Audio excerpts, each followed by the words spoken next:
Tema bulan Februari kita adalah tentang relationship. Dan hari ini kebagian jatah saya berbicara pada saudara tentang relationship. Dan tema saya hari ini saya beri judul, saya ini khotbah ketiga, saya beri judul Purposeful Relationship.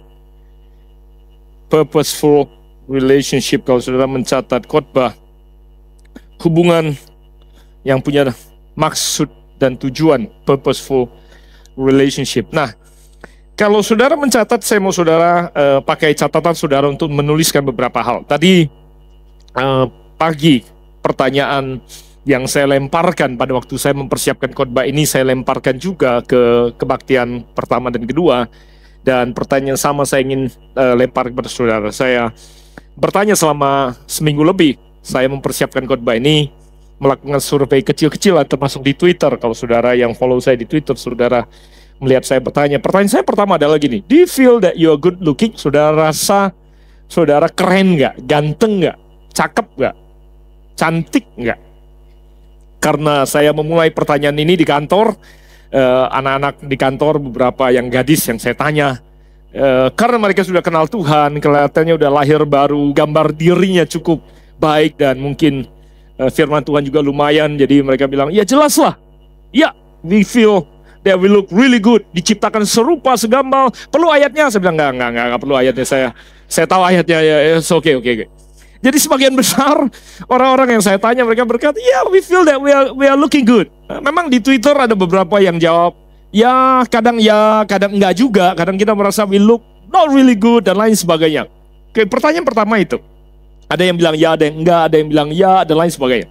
Tapi pertanyaan pertama tidak sepenting pertanyaan kedua. Pertanyaan kedua saya kepada mereka yang saya tanya adalah, dari manakah kalian dapatkan input, feedback, informasi bahwa kalian itu good looking? Pertanyaan yang sama saya lemparkan buat saudara. If you feel like you're looking good, terlepas saya berapa percaya diri saudara rasa saudara looking good, pertanyaan kedua adalah, dari mana saudara dapatkan informasi itu? Kalaupun saudara merasa, I don't look good, saya nggak rasa saya nyaman, saya cantik, cukup kurus, cukup tinggi, dan lain sebagainya. Pertanyaannya adalah, dari manakah saudara dapatkan feedback informasi itu? Nah, ini yang saya ingin tuliskan di papan tulis. Dan ini adalah kumpulan, rangkuman dari semua jawaban yang teman-teman berikan. Saya berharap saudara juga catat jawaban saudara sendiri, buat saudara sendiri. Kira-kira saudara dapatkan informasi, input saudara dari mana? Di lantai sebelah juga. Yang pertama, saya tulis acak, tidak berurutan bahwa yang atas itu persentasenya lebih tinggi, yang bawah enggak ada urusannya. Saya cuma kumpulkan acak saja. Yang pertama, paling banyak saya dengar juga mereka katakan dari orang tua misalnya. Saya dapatkan feedback dari orang tua. Dari orang tua lah saya dapatkan gambar diri saya, apakah saya ini cantik apa enggak, itu dari orang tua. Demikian juga sebaliknya. Mereka banyak yang merasa dirinya kurang ini, kurang itu, dan lain sebagainya. Juga seringkali dapat feedbacknya datang dari orang tua. Yang kedua, dari teman. Dari teman-teman sejawat, sekantor, teman-teman, dan lain sebagainya. Yang ketiga, ada yang bilang pacar, ada yang bilang pasangan hidup, tentunya yang sudah menikah. Pasangan hidup, spouse. Oke. Yang keempat, Tuhan, tentunya. Saya taruh Tuhan di urutan keempat, bukan Tuhan muncul paling sedikit, bukan itu. Cuman sekedar for the sake of saya urut aja. Yang kelima, kira-kira apa?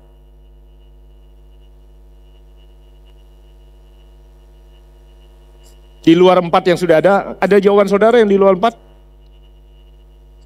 Cermin, ada yang bilang cermin. Very good. Nah, itu pertanyaan kedua. Nah, saya punya pertanyaan ketiga lagi yang tidak kalah pentingnya dengan pertanyaan kedua.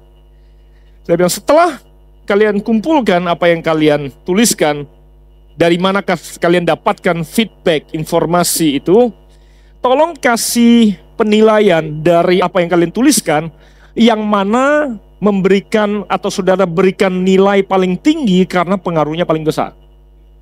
Ada yang bilang, orang tua buat saya nilai 9, dari 1 sampai 10, orang tua 9.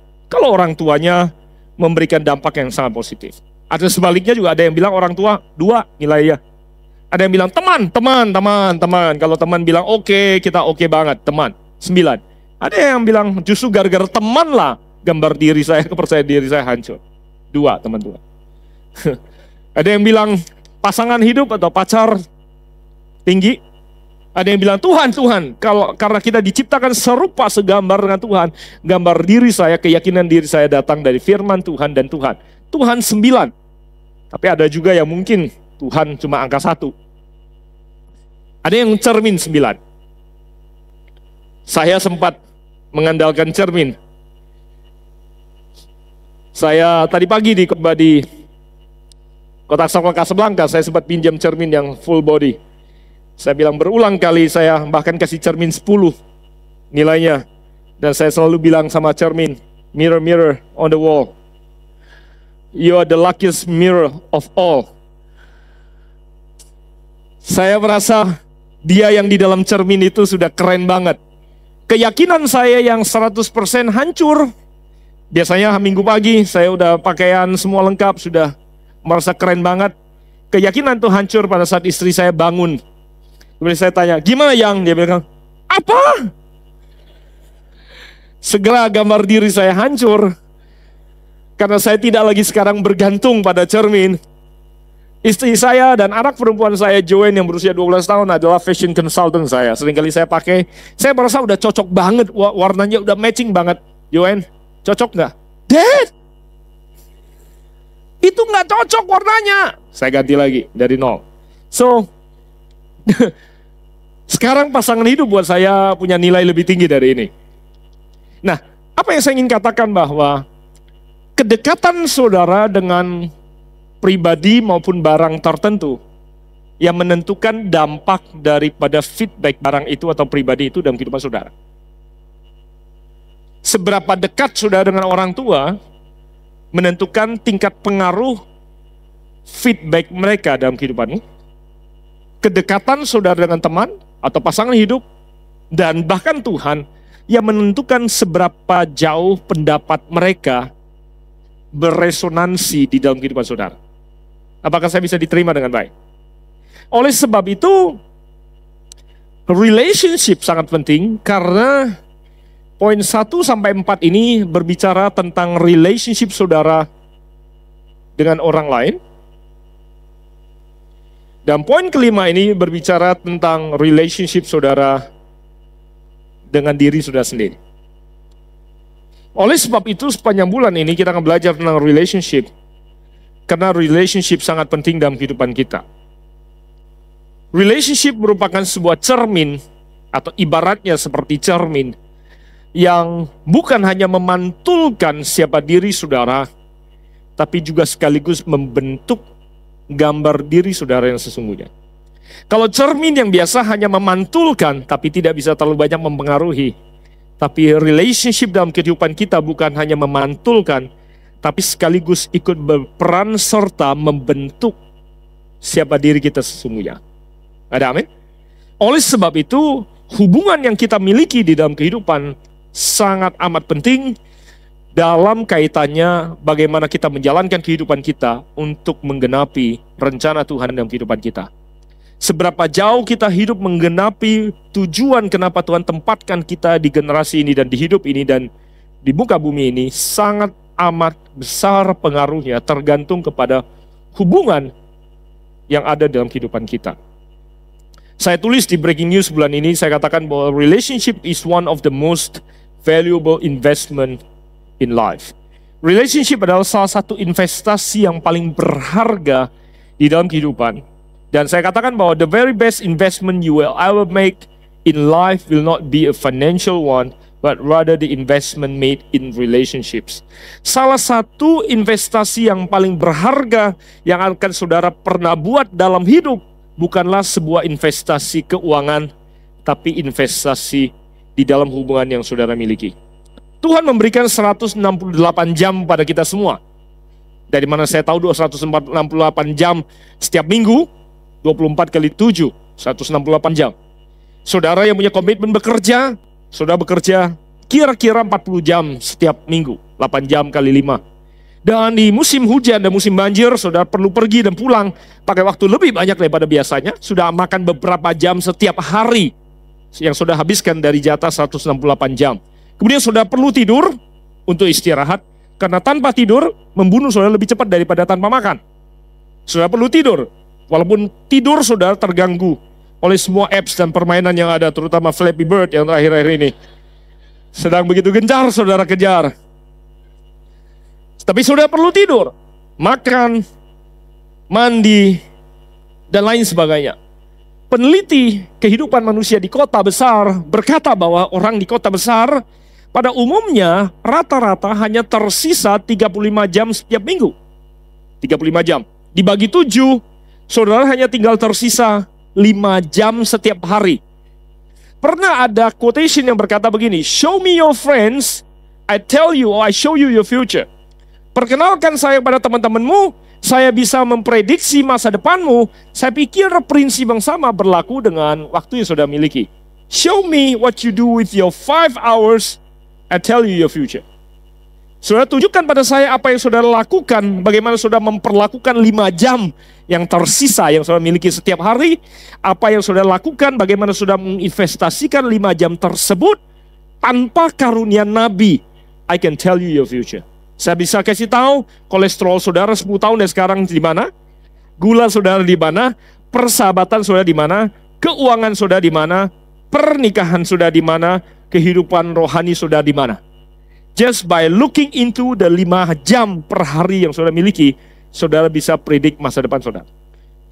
Oleh sebab itu, hubungan yang saudara miliki dalam kehidupan sangat amat penting. Relationship yang baik bukan hanya akan mampu membawa saudara, atau bukan hanya merupakan pintu gerbang menuju masa depan yang lebih baik, tapi hubungan yang baik juga sekaligus membawa saudara mampu melampaui segala keterbatasan yang ada dalam kehidupan.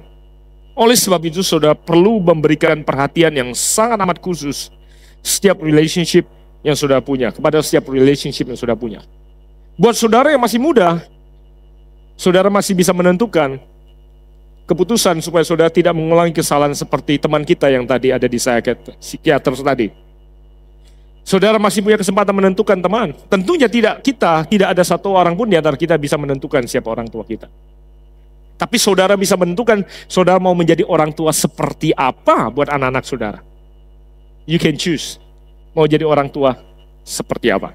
Oleh sebab itu, hubungan yang ada dalam kehidupan kita sangat amat penting, karena menentukan masa depan kita. Nah, karena judul saya hari ini adalah tentang purposeful relationship, hubungan yang akan membuat saudara bertemu dengan panggilan Tuhan dalam kehidupanmu, hubungan yang akan menolong saudara menggenapi panggilan Tuhan dalam kehidupanmu. Saya ingin membagikan 3 pemikiran yang menurut saya 3 hal yang harusnya saudara temukan di dalam hubungan yang saudara bina atau hubungan yang saudara miliki, supaya hubungan saudara bisa menolong saudara menggenapi rencana Tuhan dalam kehidupan saudara.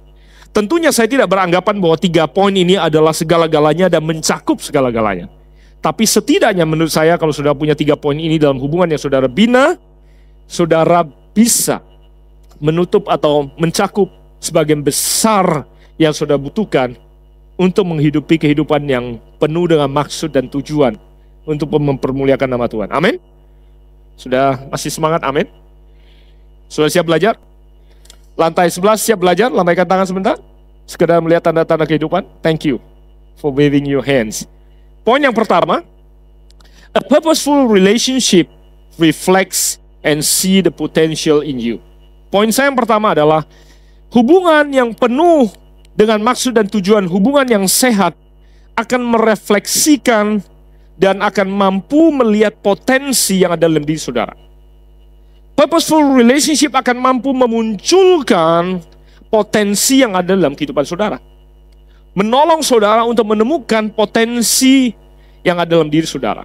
Orang tua saudara harusnya bisa menolong saudara. Teman-teman saudara harusnya bisa menolong saudara. Atau saudara bisa menjadi orang-orang yang menolong teman-teman saudara untuk menemukan potensi mereka dalam kehidupan mereka. Kalau saudara berpacaran, harusnya saudara menjadi orang atau pacar saudara menolong saudara untuk menjadi pribadi yang bisa menemukan potensi dan berani menghidupi potensi tersebut. Tentunya kalau saudara bertemu dengan Tuhan, percayalah, Tuhan adalah pribadi dari semua yang ada, yang paling berkepentingan untuk menyatakan rencananya bagi kehidupanmu. Saya masih ingat terakhir kali saya berkhotbah, saya katakan bahwa Tuhan menyelamatkan kita semua masih muda, bukan hanya sekedar mau bawa kita, boyong kita ke surga. Kalau tujuan dia boyong kita ke surga, nggak perlu muda-muda. Tunggu aja waktu mau koma. Lebih gampang selamatan kita waktu kita tua mau mati, karena lebih cepat penginjilannya. Tapi tujuan Tuhan selamatkan kita waktu kita muda karena dia ingin mengimpartasikan, menyingkapkan, mengungkapkan semua rencananya yang besar yang ada di pikirannya di dalam dan melalui kehidupan kita. Itu selamat, itu sebab ya dia selamatkan kita semua masih muda. Statistik sudah membuktikan kita semua selamat datang pada Tuhan pada waktu kita masih muda. Karena dia ingin menggenapi rencananya di dalam dan melalui kehidupan kita. Jadi Tuhan adalah pribadi yang punya kepentingan paling besar untuk menyingkapkan rencananya dalam kehidupanmu kalau saudara kasih kesempatan. Kalau saudara izinkan dia mendekat dalam kehidupanmu. Kalau saudara bukakan pintu hatimu untuk mengizinkan dia masuk dalam kehidupanmu. Guess what? Itu yang akan dia lakukan. Kau akan bertemu dengan tujuan hidupmu. Kau akan bertemu dengan rencana dia dalam kehidupanmu. Kau akan bertemu dengan maksud tujuan. Dan kau mulai akan menghidupi kehidupan yang penuh. Puas. Karena engkau bertemu dengan rencananya dalam kehidupanmu. Oleh sebab itu, a purposeful relationship harusnya menolong saudara untuk bertemu dengan semua potensi yang ada di dalam kehidupanmu. Saudara, saya ingin membawa saudara, perhatian saudara kepada seorang tokoh di dalam perjanjian lama yang bernama Daud. Berbeda dengan Yusuf yang adalah anak kesayangan daripada bapaknya sehingga dia dicemburui oleh semua saudara-saudaranya. Yusuf anak kesayangan yang mendapatkan pakaian yang indah, yang beda dengan abang-abangnya atau adik saudara-saudara abang-abangnya yang lain, 10 abangnya yang lain. Dia diperlakukan berbeda. Berbeda dengan Yusuf, Daud tidak diperlakukan seperti itu. Saya nggak tahu saudara perhatikan apa tidak. Banyak kita menyangka bahwa Daud itu adalah anak yang imut, pipinya merona merah, a cute boy, anak yang baik, main kecapi, kemudian menggembalakan domba, had a really good childhood, punya masa kecil yang baik dan bahagia, kemudian tumbuh menjadi seorang pahlawan. Saya nggak tahu apa yang sudah pernah dengar tentang dia, tapi kemudian waktu saya mempelajari kisah kehidupan Daud, saya sebenarnya takjub. Karena suatu kali pada waktu Samuel datang ke rumah Isai, bapaknya Daud, kalau saudara pernah tahu, Isai nama bapaknya Daud. Dan pada waktu Samuel datang, karena Tuhan berkata pada Samuel, di rumah tangga Isai lah ada seorang anak daripada dia yang akan menjadi raja bagi bangsa Israel. Pergilah, urapilah dia. Kemudian datanglah nabi ini ke Isai dan berkata, Tuhan menyuruh saya untuk mengurapi anakmu, salah seorang daripada anakmu, untuk menjadi raja. Kalau sudah tahu, Isai menampilkan 7 orang putranya semua, abang-abang daripada Daud. Daud yang ada di padang belantara menggembalakan domba, dipanggil saja enggak. What's my point? Poinnya adalah begini, bahwa ayahnya sendiri tidak pernah melihat bahwa Daud berpotensi untuk menjadi seorang raja. Saya bayangkan, kalau saya jadi Daud, kira-kira apa perasaannya? So, saya nggak yakin kalau Daud punya masa kecil yang bahagia, penuh dengan dukungan dari orang tuanya. I don't think so. Bapaknya aja nggak percaya. Abang-abangnya semua adalah prajurit dan pejuang-pejuang yang gagah perkasa. Dan pada waktu Samuel kemudian bertemu dengan semua 7 anak Isai, dan Samuel berkata, bukan dari mereka, hanya inikah anakmu? Oh, ada satu lagi yang paling kecil. Baru setelah Daud dipanggil, Samuel segera berkata, inilah orangnya. Saya nggak yakin kalau Daud dengan gampang menerima kenyataan kalau dia dipanggil apa aja, enggak. Tapi memang nggak ditulis perasaannya di dalam Alkitab yang kita baca. Tapi saya percaya bahwa hubungan yang baik adalah hubungan yang bisa menolong saudara untuk bertemu dan melihat potensi Tuhan dalam kehidupan saudara. Memang tidak semua kita punya orang tua yang melihat potensi kita dalam kehidupan kita. Saudara semua tidak punya kesempatan memilih orang tua, dan tidak semua kita punya orang tua yang seperti itu. Tidak semua punya teman yang seperti itu. Tidak semua kita punya pacar atau pasangan hidup yang seperti itu. Tapi semua kita, berita baiknya adalah kita semua punya Tuhan yang seperti itu. Kita semua punya Tuhan yang akan mempertemukan kita dengan potensi yang Tuhan taruh dalam kehidupan kita. Oleh sebab itu, dengan siapa saudara bergaul, itu keputusan saudara. Orang tua, saudara tidak bisa pilih. Pacar, saudara masih bisa memilih. Yang sudah menikah, dengarkan saya baik-baik, saudara tidak bisa lagi memilih. Oleh sebab itu, pertimbangkan baik-baik bagaimana saudara mengelola kehidupan saudara dan relationship saudara yang saudara miliki. Itu poin saya yang pertama. So, hubungan yang baik pasti menolong saudara bertemu dengan potensi saudara. Tidak hanya mengecilkan saudara, menekan saudara, menjelekkan saudara, dan melemahkan saudara. Kalau itu yang terjadi, saudara tidak perlu habiskan 5 jam yang saudara miliki tiap hari untuk membina hubungan seperti itu lagi. Karena tidak akan membawa saudara ke tempat yang lebih baik, tapi membawa saudara justru terpuruk ke tempat yang tidak saudara inginkan. Am I making any sense to anybody? Poin saya yang kedua, a purposeful relationship will make you a better person and closer to your purpose. Hubungan yang baik akan menjadikan saudara pribadi yang lebih baik dan lebih dekat kepada rencana Tuhan dalam kehidupan saudara. Hubungan yang baik pasti bikin saudara makan lebih teratur, hidup lebih teratur, tidur lebih teratur, istirahat lebih teratur, olahraga lebih teratur, kelola uang lebih baik. Hello. Mengelola kehidupan lebih baik, membina hubungan dengan lebih baik, memakai waktu dengan lebih baik, will make you a better person. Saya berulang kali akhir-akhir ini karena saya sangat concern dengan kesehatan. Setiap kali saya makan dengan orang, lihat cara orang makan, lihat cara orang istirahat, lihat apa yang dia lakukan dengan kehidupannya, saya tidak bisa kecuali buka mulut saya, walaupun kadangkala saya lebih pengen ya nggak ngomong apa-apa. But I thought to be a truthful friend, menjadi seorang teman yang sejati adalah teman yang berani ngomong sesuatu yang tidak suka engkau dengarkan, daripada sekedar mengucapkan sesuatu yang hanya engkau suka dengarkan, tapi saudara tidak pengen dengarkan. Seorang teman yang baik adalah orang yang berani buka mulut untuk kasih tahu saudara apa yang saudara harus dengarkan, walaupun saudara tidak suka dengarkan. Saya memilih untuk menjadi teman yang baik, untuk speak up, kasih tahu. Kalau saya lihat kadang-kadang mereka ngomong, saya bilang, kamu gak boleh ngomong seperti itu seharusnya. Walaupun kadang-kadang gitu, ini urusan orang, siapa gua, dan lain sebagainya. Sudah sering kali saudara berpikir bahwa ya, kamu kan hamba Tuhan, kamu bisa aja tegur dalam kehidupan orang. Sudah sering kali justru posisi saya bicara dengan orang, bukan sebagai hamba Tuhan, tapi sebagai seorang hal sahabat.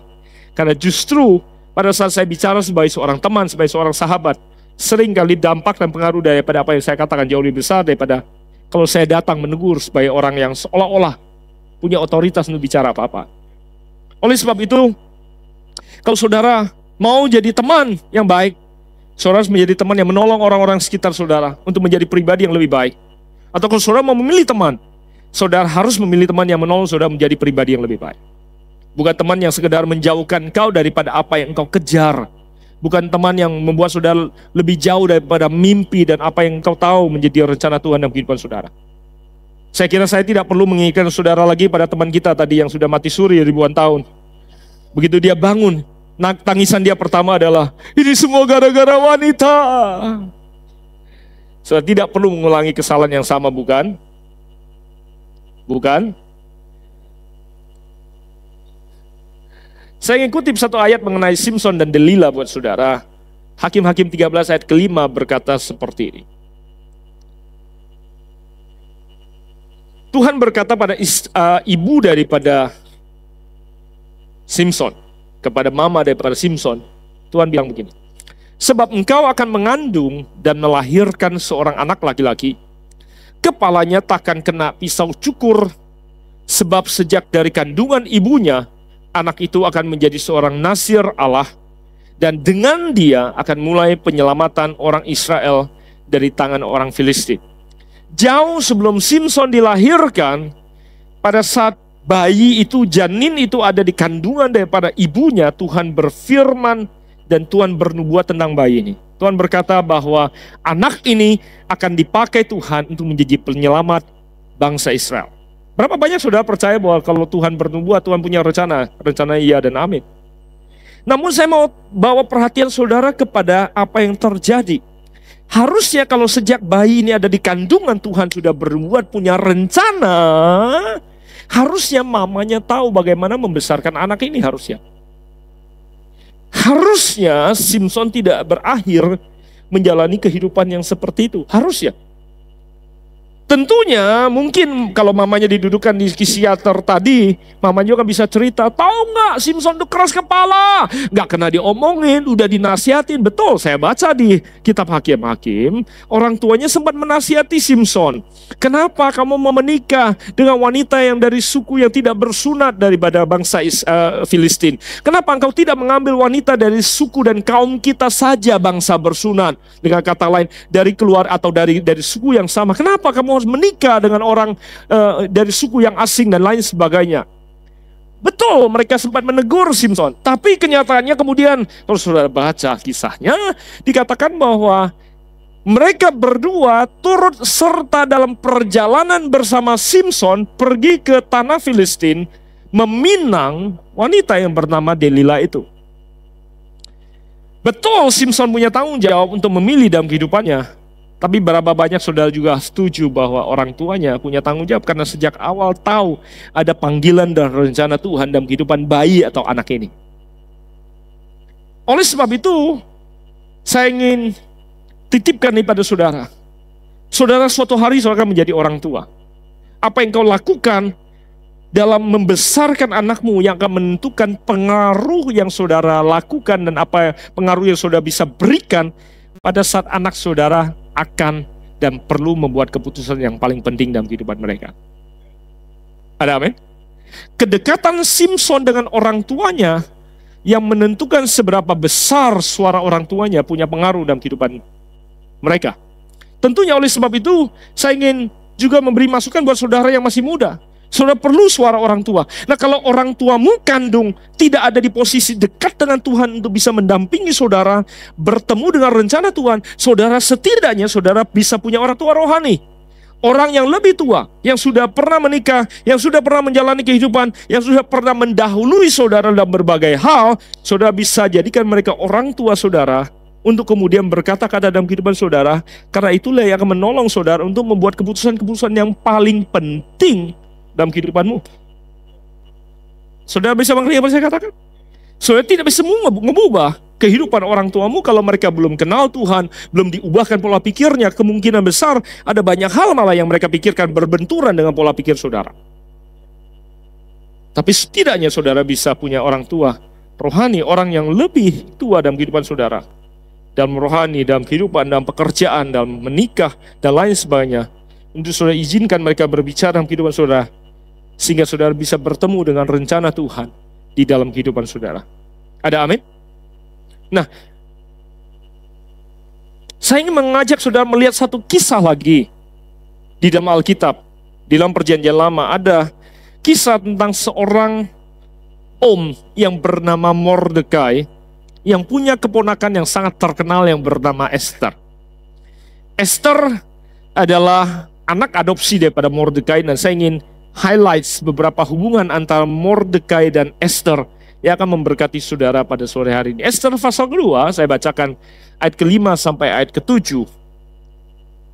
Esther pasal kedua, ayat ke-5 sampai ayat ke-7 berkata seperti ini. Kisah Esther dan Mordekai. Pada waktu itu ada di dalam benteng Susan. Susan ini bukan nama orang sebenarnya. Bahasa ejaan asli itu Shushan sebenarnya.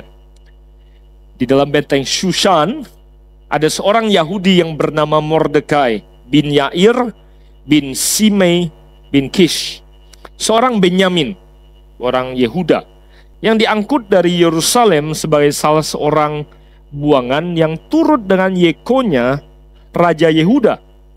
Ketika ia diangkut ke dalam pembuangan oleh Raja Nebukadnezar, Mordekai itu pengasuh Hadassah, yakni Esther. Hadassah adalah nama asli, nama Yahudi daripada Esther. Kita lebih kenal dia dengan nama Esther. Dan dikatakan Esther itu adalah anak saudara ayahnya. Sebab anak itu tidak beribu bapa lagi, yatim piatu. Perhatikan, dikatakan gadis itu elok perawakannya dan cantik parasnya. Ketika ibu bapaknya mati, ia diangkat sebagai anak oleh Mordekai. Jadi dia diangkat anak masih sangat amat kecil. Nah, saya tahu bahwa Mordekai tidak bisa lakukan apa-apa terhadap cantik dan paras eloknya Esther secara jasmani karena dia bukan bapaknya. Tapi kalau saudara tahu kisah Mordekai membesarkan Esther, yang kemudian saudara tahu Esther suatu hari menjadi raja atau menjadi ratu dari raja yang terkenal yang bernama Ahasveros. Bagaimana kisah Esther kemudian menanjak masuk ke istana. Awalnya masuk sebagai salah satu wanita yang diperkenalkan pada raja untuk dipilih menjadi ratu. Hingga akhirnya terpilih dan dia menjadi ratu. Saudara akan amazed dengan apa yang ada dalam pribadi Esther. Kecantikan, keindahan yang ada dalam diri Esther melampaui apa yang ada di luarnya. Berapa banyak saudara setuju dan tahu bahwa kecantikan itu lebih besar suaranya berteriak apa yang memancar dari dalam dibandingkan apa yang ada di luar? Karena banyak orang yang mengandalkan kecantikannya, suara yang mereka dapatkan, yang mereka andalkan adalah dari sini. Tahukah saudara bahwa yang di sini yang saudara lihat hanya apa yang kelihatan saja? Dan kalau saudara tidak belajar pakai kosmetik yang bermerek cukup, lipstiknya namanya cukup, wipernya namanya cukup, apa namanya itu yang saudara pasang? Bulu mata. Kalau saudara tidak pasang bulu mata yang mereknya cukup, saudara pasang setebal apapun juga saudara nggak merasa mata saudara cukup besar. Saudara mau dandan seperti apa tidak akan membuat saudara nyaman dan baik. Tapi kalau kecantikan mengalir dari dalam saudara, kecantikan yang paling murni akan keluar dari dalam diri saudara, memancar keluar. Dan dikatakan bahwa Esther ini dikatakan cantik, elok perawakannya, cantik parasnya. Nah, saya mau cerita pada saudara bahwa kalau saudara belum pernah baca, saudara nanti baca di rumah. Kalau saudara nggak suka baca, saudara cari DVD-nya. Judul film tentang Esther adalah One Night with the King. Itu kisah tentang Esther, One Night with the King.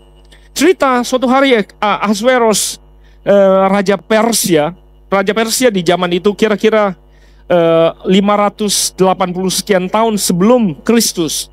Kalau nggak salah 585 tahun sebelum Kristus, Raja Persia yang berkuasa ini namanya Ahasveros. Kerajaan Persia, sekarang keturunan Persia itu Farsi itu Iran sekarang. Dia memerintahnya ke timurnya sampai ke India, ke baratnya sampai di Afrika, sampai ke Ethiopia. Dikatakan kerajaan Persia ini menundukkan, menaklukkan lebih daripada 120 kerajaan. Dari India, kalau saudara baca, lihat di peta, Iran atau Persia menguasai timur sampai ke India, barat sampai ke Afrika, sampai ke Ethiopia. 120 sekian kerajaan. Nah, dikatakan suatu hari Ahasveros sedang berpesta dengan 120 sekian raja yang memerintah di bawah dia. Di tengah-tengah pesta, dia mabok. Dia punya ratu yang sangat cantik namanya Vasti. Dan tiba-tiba dia berkeinginan memamerkan kecantikan ratunya. Dia minta ajudannya perintahkan Vasti untuk berdandan penuh dengan pakaian lengkap sebagai seorang ratu untuk muncul di pesta itu. Karena Vasti arogan, Vasti menolak. Akibatnya Vasti dihukum mati. Long story short. Karena raja merasa terhina. Semua raja yang bilang, kalau saya jadi kamu, dan lain sebagainya, Vasti kemudian dihukum mati. Kemudian mereka sedang dalam proses mencari pengganti Vasti. Nah, disitulah kisah daripada Esther masuk. Dikatakan bahwa Esther terpilih di antara segitu banyak anak-anak gadis yang dipilih masuk ke dalam kerajaan atau masuk ke dalam pelataran istana untuk dipersiapkan. Mereka dipersiapkan 1 tahun penuh, 6 bulan saja itu diminyakin. Saya pikir mungkin zaman kita sekarang spa. Dia dapat spa, unlimited usage buat 6 bulan. Tiap 6 bulan saudara bayangkan, saya nggak tahu berapa sering saudara bisa mani-pedi. 6 bulan dia full spa dan 1 tahun dia dipersiapkan. Dan semua anak-anak gadis yang ada, mereka digilir, setiap orang hanya punya dapat kesempatan 1 malam saja. Dan barang siapa yang menarik perhatian raja, yang kemudian raja ingat namanya besoknya, dia akan dipanggil kembali. Saya pikir itu mungkin ada seperti American Idol, ada banyak babak penyisihan, ada Hollywood Week. Mungkin, ini bayangan saya. Tidak langsung cuma 1 kali. Berulang kali dipanggil, kemudian diseleksi lagi, sampai akhirnya, saya nggak tahu berapa orang terpilih jadi ratu, saya nggak tahu di zaman itu apakah cuma 1 ratunya atau ada beberapa, we don't know. Oke? Saya belum sejauh itu juga menyelidiki sejarahnya, tapi it takes a while. Nah, yang saya mau tunjukkan pada saudara adalah menarik sekali pada saat Esther mendapatkan kesempatan, semua yang lain minta perhiasan macam-macam. Mereka minta ini, minta itu, karena mereka boleh minta apa saja, boleh bawa apa saja untuk bertemu dengan raja, untuk menarik perhatian raja. Menarik sekali, Alkitab kita mencatat bahwa Esther tidak bawa dan tidak minta apa-apa, kecuali apapun juga yang sudah diberikan pada dia. So basic makeup. Ladies, basic makeup is all you need. Semua yang masih single katakan, percayalah, Viper setebal apa nggak membuat saudara tambah keren. Kalau dari dalam diri saudara memancar kepercayaan diri dan keindahan yang baik, itu jauh lebih menakjubkan, menarik perhatian orang-orang yang ada dibanding apapun juga. Ada amin? Dikatakan bahwa kemudian long story short, dia menarik perhatian raja dan dia kemudian dipanggil kembali dan dipanggil kembali. Nah, oleh sebab itu saya mau menunjukkan pada saudara bahwa seorang Mordekai, ayah adopsi, berhasil mengeluarkan apa yang dalam diri Esther. Bahkan ada satu kejadian, dia berhasil mengubahkan Esther dari cuma sekedar seorang wanita yang dipersiapkan untuk menghibur raja, menjadi seorang wanita yang memberikan informasi intelijen kepada raja. Mari kita lihat, di dalam Esther pasal kedua, ayat 21 sampai 23, Esther jadi agen rahasia jadinya. Pada waktu itu ketika Mordekai duduk di pintu gerbang istana raja, sakit hatilah Bigtan dan Teres, 2 orang sida-sida raja yang termasuk golongan penjaga pintu. Lalu berikhtiarlah mereka untuk membunuh Raja Ahasveros. Tetapi perkara itu dapat diketahui oleh Mordekai. Lalu diberitahukannya kepada Esther, sang ratu. Dia sudah naik tingkatannya. Apakah dia ratu yang terutama atau salah satu daripada ratu yang ada? I don't know. Dikatakan, karena di belakang masih ada kisah bicara tentang dia akan jadi ratu. Di pasal keempat, ini pasal kedua masih. Dikatakan, perkara itu, lalu diberitahukannya kepada Esther sang ratu, dan Esther mempersembahkannya berita itu kepada raja atas nama Mordekai omnya. Perkara itu diperiksa dan ternyata benar, maka kedua orang itu disulahkan pada tiang. Dengan kata lain, digantung. Dan peristiwa itu dituliskan dalam kitab sejarah di hadapan raja. Saudara bayangkan, dia dari orang yang hanya baru mencoba dikenal raja, menjadi kemudian orang yang sudah bisa memberikan informasi konfidensial kepada raja. Sudah bisa melihat perubahan itu? Kita lanjut. Esther pasal keempat. Esther pasal keempat, ada satu pasal atau ada satu bagian yang cukup lama atau cukup panjang dari ayat ke-7 sampai ayat ke-17. Saudara mau saya bacakan atau saudara mau saya ceritakan? Saya bacakan aja ya. Saya ceritakan deh. Kalau saudara baca nanti sendiri, bakal baca nggak sih? Ayo jujur, jadi pengen baca Esther nggak? Baca sendiri ya. Perdana Menteri daripada Ahasveros bernama Haman. Dia orang yang jahat banget. Dia side story, benci banget sama Mordekai karena Mordekai tidak bersedia hormat sama dia. Dia itu orangnya gila hormat. Setiap kali dia lewat, semua orang diminta untuk berlutut di depannya dan lain sebagainya. Mordekai satu-satunya yang tidak bersedia untuk tunduk sama dia.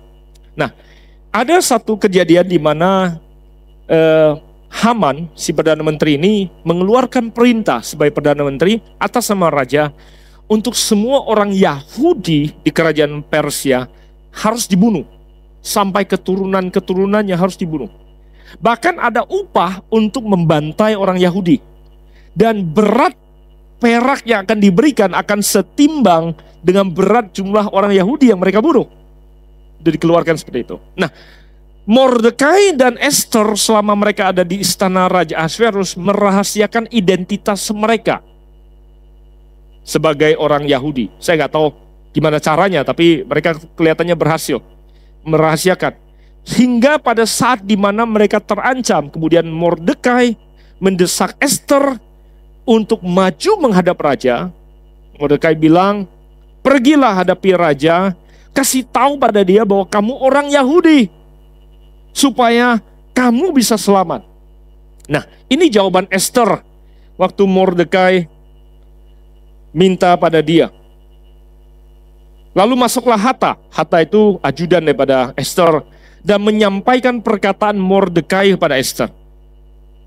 Kemudian Esther menjawab, semua pegawai raja serta penduduk daerah-daerah kerajaan mengetahui bahwa bagi setiap laki-laki atau perempuan yang menghadap raja di pelataran dalam dan dengan tiada dipanggil, ayat 11, hanya berlaku satu undang-undang, yakni hukuman mati. Esther bilang, kalau gua nggak dipanggil, gua masuk menghadap raja mau nyampain sesuatu, hanya satu ukurannya, hanya satu peraturannya, mati. Hanya orang yang kepadanya raja mengulurkan tongkat emas yang akan tetap hidup. Jadi kalau saya masuk tidak diundang, saya hanya bisa bergantung kepada kemurahan hati raja untuk kasih tongkat emas untuk saya nggak mati. Dengan kata lain dia bilang, are you kidding me? Yang benar raja. Betul, saya darinya cuman wanita yang mencoba mendapatkan perhatian dan mendapatkan kepercayaan. Betul, kita sudah kasih informasi intelijen dan saya sudah mendapatkan kepercayaan lebih besar. Tapi masalahnya begini, saya nggak dipanggil. Gimana caranya saya bisa menyampaikan ini? Kemudian dia katakan bahwa ketika disampaikan orang perkataan Esther itu pada Mordekai, maka Mordekai menyuruh menyampaikan jawab ini kepada Esther. Ini adalah poin saya yang ketiga. Setelah Esther coba kasih alasan nggak bisa, Mordekai bilang begini, ayat 13. Jangan kira karena engkau di dalam istana raja, hanya engkau yang akan terluput dari semua orang Yahudi. Jangan pikir bahwa karena kamu aman di situ, kamu bisa luput. Sebab sekalipun engkau pada saat ini berdiam diri saja, bagi orang Yahudi akan timbul juga pertolongan dan kelepasan dari pihak yang lain. Dengan kata lain begini, mungkin kalau kamu nggak mau bergerak, kamu selamat sendiri. Tapi percayalah, Tuhan kalau kamu nggak mau, Tuhan bisa pakai orang lain. Akan timbul pertolongan Tuhan dari pihak lain. Dan engkau dan kaum keluargamu tetap akan binasa. Siapa tahu, kemudian Mordekai bilang, siapa tahu, mungkin justru untuk saat yang seperti inilah engkau beroleh kedudukan sebagai ratu. Ada dua posisi ratu yang berbeda yang sedang dibicarakan oleh Mordekai di sini. Take your chance. Poin saya yang ketiga adalah a purposeful relationship, hubungan yang sehat, hubungan yang penuh dengan maksud dan tujuan. Berani menantang saudara untuk keluar dari kapal saudara. A purposeful relationship will challenge you to step out of your boat. Akan berani menantang saudara untuk keluar dari zona nyaman saudara. Saudara perlu hubungan yang seperti itu. Saudara perlu orang yang kau percayai yang menantang kau untuk keluar dari zona nyamanmu, mengambil risiko mencoba sesuatu yang lebih besar. Kalau engkau gagal, mereka ada di situ untuk menopang dan menangkap engkau. Halo? Bukan tantangan konyol untuk mencelakakan saudara. Bukan tantangan yang untuk menjatuhkan saudara, bukan. Tapi tantangan untuk mendorong saudara berani keluar dari zona nyaman saudara, mencoba sesuatu. Dan pada saat saudara gagal pun mereka ada di situ untuk menopang engkau. Saudara perlu orang tua seperti itu. Saudara perlu sahabat yang seperti itu. Saudara perlu teman yang seperti itu. Saudara perlu pasangan hidup yang seperti itu, yang menopang engkau, berani mendorong engkau mengambil risiko. Tapi mereka juga ada di situ komit untuk menopang engkau. Padahal saudara-saudara mungkin gak make it, karena tidak setiap kali kita mencoba sesuatu kita berhasil. Amin. Bukan tantangan konyol. Saya tadi bercerita waktu saya kecil, bukan waktu saya muda, karena sekarang masih muda. Saya kecil, saya sering kali ditantang. Kalau lo jantan lo coba. Saya baru pulang dari Medan, kembali ke sekolah SMA saya dulu. Kita ingat betapa badungnya kami. Kelas kami waktu kelas 3 SMA ada di lantai 3. Saking badungnya kami buang bukan cuma tas sekolah, kursi, meja. Dan lantai 3 dulu begitu badung dan liarnya kita. Kita pikir, hanya karena ditantang, kalau lo jantan berani lo. Pikir kenapa harus buang meja untuk membuktikan kita jantan?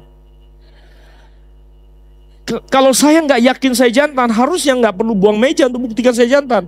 Harusnya saya pergi ke kamar mandi, buka sebentar, kunci lagi, keluar. Harusnya saya yakin saya jantan. Bukan tantangan seperti itu yang kita butuhkan dalam hidup, tapi tantangan dari orang-orang yang ada di sekitar kita untuk mendorong kita, menantang kita keluar dari zona nyaman kita, melakukan sesuatu yang belum pernah kita lakukan, sehingga kita bisa menggenapi apa yang Tuhan rencanakan dalam kehidupan kita. Maka Esther menyuruh menyampaikan jawab ini pada Mordekai. Pergilah, kumpulkanlah semua orang Yahudi yang terdapat di Susan, dan berpuasalah untuk aku. Janganlah makan dan janganlah minum 3 hari lamanya, baik waktu malam, baik waktu siang. Aku serta dayang-dayangku pun akan berpuasa demikian. Dan kemudian aku akan masuk menghadap raja. Sungguh pun berlawanan dengan undang-undang. Kalau terpaksa aku mati, biarlah aku mati. Maka pergilah Mordekai dan diperbuatnyalah tepat seperti yang dipesankan Esther kepadanya. The rest is history. Sudah tahu bahwa Esther kemudian menjadi ratu, wanita yang paling berpengaruh. Bahkan pada saat bangsa Yahudi dibebaskan, pada saat kemudian peraturan itu diubah, sampai detik ini perayaan Hari Raya Purim adalah perayaan bebasnya bangsa Israel dari penindasan kejadian ini. 600 tahun sebelum Kristus hadir, sampai 2000 tahun setelah Kristus hadir, sejarah masih tercatat. Esther dan Mordekai dikubur di Persia, di Iran. Sampai hari ini kuburannya ada di Iran. Mereka dikubur di Iran, dan sampai hari ini kuburannya masih ada. Dan Esther menjadi tokoh di dalam sejarah kehidupan Yahudi, seperti dengan raja-raja besar yang ada sebelumnya. That's Esther. Dan saya percaya ada banyak kehidupan saudara yang bisa making a mark in history. Kalau saudara punya orang-orang yang seperti itu dalam kehidupan saudara. Ada amin? Mungkin saudara tidak bisa pilih teman waktu saudara belum mengenal kebenaran. Saudara tidak punya kesempatan sebagaimana yang saudara inginkan. Tapi saya mau beritahu saudara, kalau saudara izinkan Tuhan hadir dalam kehidupan saudara, God, Jesus heals everything. Dia bisa pulihkan, dia bisa sembuhkan pernikahanmu, dia bisa sembuhkan hubunganmu dengan orang tuamu, dia bisa sembuhkan kau dengan teman-temanmu, dia bisa sembuhkan seluruh keberadaan kehidupanmu. Amin. Ya, pada saat kita datang menghampiri dia sebentar lagi, saya berdoa bahwa saudara datangi Tuhan. Kalau saudara punya kesulitan di masa lalu saudara perlu Tuhan untuk pulihkan hubungan dalam kehidupan saudara, minta dia datang dalam kehidupan saudara. Amin.